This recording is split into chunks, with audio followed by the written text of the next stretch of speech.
Hello সবাইকে, কেমন আছো সবাই? কিছুদিন আগে একটা ছবি আপলোড করেছিলাম যেখানে দেখিয়েছিলাম যে দাদু মারা গেছে।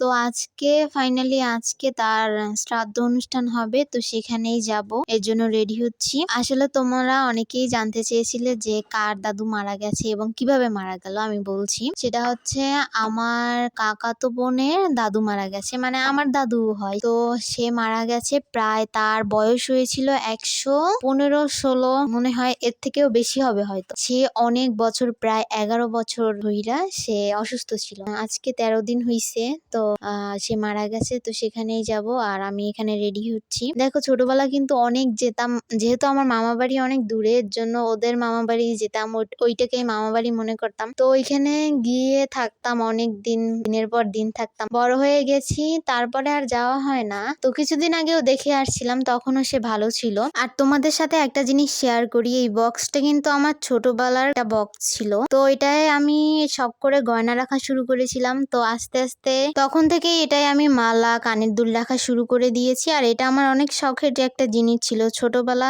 বলতে গেলে, এখন অনেক পুরনো হয়ে গেছে যদিও। তো হঠাৎই এইরকম একটা দুর্ঘটনা হয়েছে। এরপরে আমি আমার চুলটাকে সুন্দর করে স্ট্রেট করে নিলাম, কারণ প্রচন্ড গরম পড়েছে এখন। চুল এলোমেলো থাকতে কিন্তু আমার একদম ভালো লাগে না। ফাইনালি আমি রেডি হয়ে বেরিয়ে পড়বো এখন। তো সবকিছুই রেডি আমার। দেখো আমাকে কেমন লাগছে কমেন্ট করে জানিও। আর দেখো, এদিকে বাইরে বেরিয়েই পড়লাম, একদম রোদ ছিল কিন্তু বাইরে, তারপর অনেক ভালো লাগতেছিল। আর সবাই কিন্তু রেডি হয়ে বেরিয়ে পড়ছে, আর আমি আর আমার পিসি মিলে বাজারের দিকে রওনা দিলাম, মানে রাস্তার দিকে রওনা দিলাম। আর আমার হাতে যে ব্যাগটা দেখতে পাচ্ছ, সেটা কিন্তু আমাকে আমার দিদি, মানে আমার বড় দিদি হাতে তৈরি করে দিয়েছে। আর ব্যাগটা কিন্তু অনেক ভালো লাগে। আর এদিকে দেখো, সবাই মিলে রাস্তায় এসে দাঁড়িয়ে আছি, গাড়ির জন্য অপেক্ষা করতেছি। এখনো সবাই আসতে পারেনি, তবে আস্তে আস্তে করে আসবে, কারণ প্রচন্ড রোদ পড়ছে তো আজকে। আর হ্যাঁ, আমার হাতের ব্যাগটা দেখতে কেমন হয়েছে, বানানো কেমন হয়েছে, তোমরা কিন্তু কমেন্ট করে জানিও অবশ্যই। আর এদিকে দেখো, বলতে বলতে গাড়িতে উঠে পড়েছি। আর ওই গাড়িগুলো ওখানে দাঁড়িয়েছিল, মানে একজন একজন আসবে। আর রোদের কারণে একটু সবাই লেট করে দাঁড়িয়ে আছে। তোমরা তো জানোই, একদিকে সবাই গেলে সবার জন্য একটু অপেক্ষা করতে করতে কিন্তু যেতে যেতে কিন্তু একটু লেটই হয়। বলতে বলতে কিন্তু আমরা সবাই রওনাও দিয়ে পড়েছি, এবং রাস্তার পাশের দৃশ্যগুলো দেখতে আমার কিন্তু অনেক ভালো লাগে। রাস্তার পাশ দিয়ে কিন্তু বড় বড় খাল, বিল,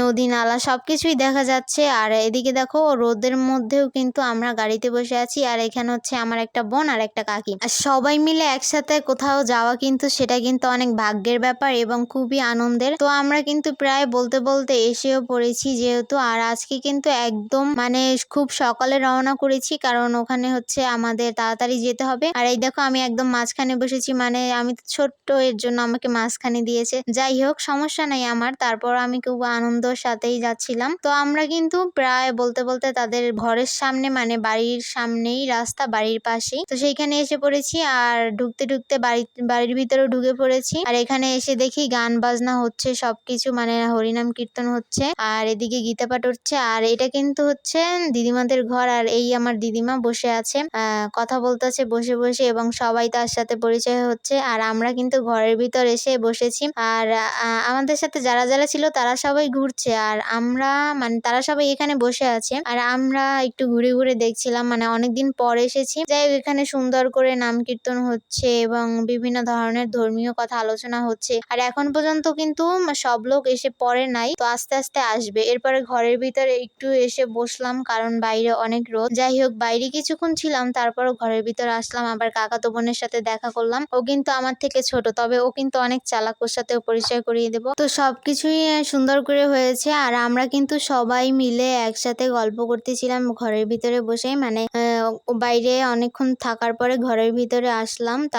এরপরে এখানে দেখো, এখানে হচ্ছে খাবার দেবে, তার জন্য রেডি করতে আসছে সবকিছুই। আর তাঁবুটা নীল ছিল, এর জন্য আমি অন্ধকার অন্ধকার লাগছিল, এর জন্য ভিডিওটা ঠিক মতো দেখা যায় নাই। আর এদিকে নাম কীর্তন হচ্ছে। এরপর আমি সুন্দর করে ঘুরিয়ে ঘুরিয়ে একটু একটু করে ভিডিও নিলাম। আর এদিকে দেখো, এখানে হচ্ছে রান্না করা সব জিনিসপত্র রেখে দিয়েছে, যেমন এটা হচ্ছে টক রান্না করেছে, এখানে হচ্ছে মাছ রান্না করে রেখেছে। আর এই হচ্ছে আমার কাকাতো ভাই, মানে আমার ছোট কাকার বড় ছেলে। তো এখানে কি কি রান্না করা আছে আমি বলছি। এটা হচ্ছে পটলের ভাপড়া, এরপরে নিরামিষ একটা তরকারি, এরপর আলুর তরকারি, তারপরে মানে এই দুইটাই আলুর তরকারি, এরপর মাছ, আর ওখানে হচ্ছে ডাল রাখা। এটা হচ্ছে একটা ঘরের ভিতর রেখে দিয়েছে। আর ওদিকে ও হচ্ছে আমার সাথে কথা বলতেছিল, মানে অনেকদিন পরে দেখেছি। আর এখানে হচ্ছে বিভিন্ন মিষ্টি জাতীয় জিনিস রেখে দিয়েছে। এরপর আমরা সবাই মিলে একসাথে বসে গল্প করতেছিলাম গাছের নিচে। আর ওদিকে কিন্তু অনুষ্ঠান হচ্ছে। আর ওই যে আমার কাকাতো বোন, ওকে কিন্তু দেখাতে পারছিলাম না অন্ধকারের জন্য। যাই হোক, এখানে কিন্তু সবকিছুই রেডি করা শেষ, মানে কমপ্লিট হয়ে গেছে। আর এই অনুষ্ঠান প্রায় শেষের দিকে আমরা সুন্দর করে বসে দেখেছিলাম। এখন হচ্ছে সবাইকে গীতাপাঠ দান করা হবে এবং গান করার পরে গীতাপাঠ দান করা হবে। আর মানুষ কিন্তু বলতে বলতে সবাই প্রায় এসে পড়েছে। আর আমাদের বাড়ির যারা যারা আসা বাকি ছিল সবাই এসে পড়েছে। এখানে কিন্তু সব ধরনের আয়োজনই প্রায় শুরু হয়ে গেছে। আর এখানে কিন্তু প্রায় ৩,৫০০ মানুষের আয়োজন করা হয়েছিল। আর ওদিকে কিন্তু সবকিছু শেষ করে এখন কীর্তন গাওয়া শুরু করবে। আর এদিকে অনুষ্ঠান চলতে থাকলো। এরপর আমরা ওখান থেকে একটা মন্দিরে গেলাম সবাই মিলে। এটা হচ্ছে কালী মন্দির। এখানে একটু বাতাস আছে, এর জন্য মানে সবাই একটু ঘুরতে যায়। মানে মন্দিরটা আমি কখনো দেখিনি আগে, তো এর জন্য সবাইকে নিয়েই যাচ্ছিলাম মন্দিরের দিকে। আর আমাদের কাকিরা কিন্তু আমাদের সাথে যাচ্ছিল। তো বলতে বলতে দেখো, এটা হচ্ছে আমাদের মন্দির। এখানে কিন্তু অনেক মানুষ দাঁড়িয়ে আছে। এখানে হচ্ছে পাশেই হচ্ছে পদ্মবিল, সবাই পদ্মবিল দেখতেছিল। আর আমরাও এসে পড়েছি মন্দিরে। এই মন্দিরে না অনেক ছোটবেলায় এসেছিলাম, তখন হয়তো তখনের কথা মনে নাই, তবে এই মন্দিরটা এখন নতুন ভাবেই দেখেছি। অনেক ছোটবেলায় এখানে এসে অনেক অনুষ্ঠান হতো, সেই অনুষ্ঠানে অংশগ্রহণও করেছি। তো সেটা আস্তে আস্তে ভুলে গিয়েছি, মানে অনেক ছোটবেলা দেখেছি তো। আর এটা হচ্ছে মন্দিরের কালী মূর্তি। এখানে পুজো করা হয় প্রতিনিয়তই। তো বলতে বলতে আমরা টেবিলে বসে পড়েছি, মানে এখন খাবার দেওয়া হবে, সবকিছুর আয়োজন করা হচ্ছে। আর দেখো আমাকে কত কালো দেখাচ্ছে। তো ফাইনালি একটু আলো দেখাচ্ছে, মানে একটু পরিষ্কার দেখাচ্ছে, ক্লিয়ার দেখাচ্ছে। এরপরে সবাই খেতে বসলো। আর এখানে কিন্তু প্রায় একটা দুইটা না, অনেক টেবিল ছিল। আর বাইরে ভিতরের গুলা আমি ভিডিও করতে পারিনি, কারণ তখন খাচ্ছিলাম। আর আমার ভাইকে বলছিলাম ভিডিও করে দিতে, তো যেটুকু পারেছে ভিডিও করে দিয়েছে। আর সবাই মিলে কিন্তু খাওয়া দাওয়া করতেছে। আর হ্যাঁ, ভিডিওটা কালো দেখাচ্ছে এর কারণ হচ্ছে উপরে হচ্ছে প্রচন্ড রোদ, তো এর জন্য।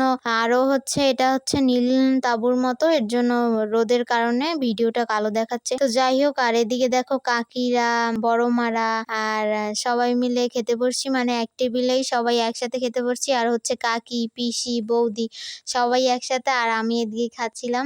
আর এখানে হচ্ছে আমি আর আমার একটা বোন বসেছিলাম একসাথে মিলে, তো আমরা খেয়ে নিচ্ছিলাম। আর এই ভিডিওটা কিন্তু আমাকেই করতে হচ্ছে, কারণ আমার ভাই হচ্ছে আমাকে মোবাইল রেখে, আমার কাছে মোবাইল রেখে ও চলে গিয়েছিল। এর জন্য আমি একটু ভিডিও করলাম, মানে একটু ভিডিও করার চান্স পেলাম আর কি। খাওয়ার মাঝখানে ভিডিও করা ঠিক না অবশ্য, তাও করলাম। আর এদিকে দেখো, এখন হচ্ছে এখানে হচ্ছে অনুষ্ঠান হচ্ছিল, সেখানে সবকিছু গুছিয়ে নিয়েছে। আর খাওয়া দাওয়া করে আমি হচ্ছে দাঁড়িয়েছিলাম ঘরের সামনে, কারণ এখানে হচ্ছে একটু বাতাস। আর এখানেও কিন্তু খাবার দিয়ে দিয়েছে সবাইকে, অনেক লোকের আয়োজন করেছিল। তো এর জন্য আমি ও ভাই তো ভিডিওটা নিতে পারিনি, তো আমি ভিডিওটা করে নিলাম। তো সবকিছু শেষ করে ফাইনালি বাড়ি চলে আসছি। আর হ্যাঁ, তোমরা প্লিজ দয়া করে কেউ জিজ্ঞেস করো না বা কমেন্ট করো না যে বাড়ি আসার কেন ভিডিওটা দেখাও নাই, কারণ আমি অনেক ক্লান্ত ছিলাম। বিশ্বাস করো, কোনো রকম যে বাড়িতে আসতে পেরেছি এটাই অনেক। ভিডিও তো পরে, আগে নিজে ঠিক থাকি। আর দেখো, বলতে বলতে কিন্তু বাড়ির কাছেও এসে পড়েছি। আর এটা হচ্ছে আমাদের বাড়িতে ঢোকার একদম মেন পথ। আর এখান থেকেই হচ্ছে বাড়ির ব্রিজটা দেখা যায়। আর ওই দেখো আমাদের বাড়ির ব্রিজ দেখা যাচ্ছে, আর ওখানে হচ্ছে বাড়ি আমাদের। যাই হোক, এটা হচ্ছে